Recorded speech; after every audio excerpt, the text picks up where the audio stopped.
ए बाबू सुना, एकरा के तनी बाजार ले जइतो, एकरा के एक बंडल बीड़ी पिए के बा।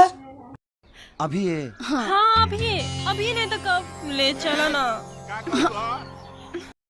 ये कौन टाइम है तेरा बीड़ी पिए के हो?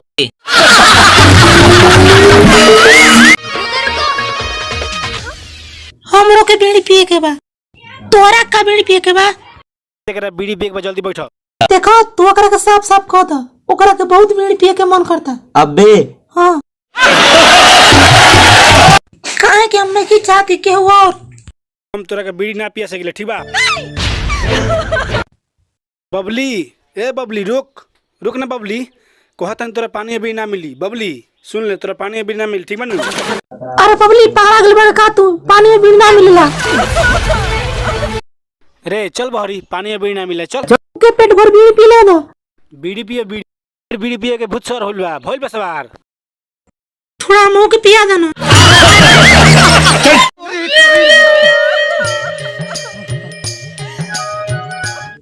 देख बबली तू बीड़ी पिए बड़े नू, तो से पिए ले बीड़ी। हमसे भी ज्यादा बीड़ी पी ले। पिए ले कितना बेसी? हाँ पिए लेना। सुंदर बड़े, हमरो से ज्यादा तोरा बीड़ी पिए लइका मिल जाए बबली, विश्वास कर। पर हम तोरे ते बीड़ी पिए,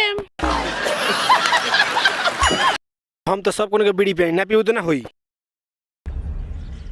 चल घरे चल। बौली में बीड़ी हम पीबे करें, पिया दे ना।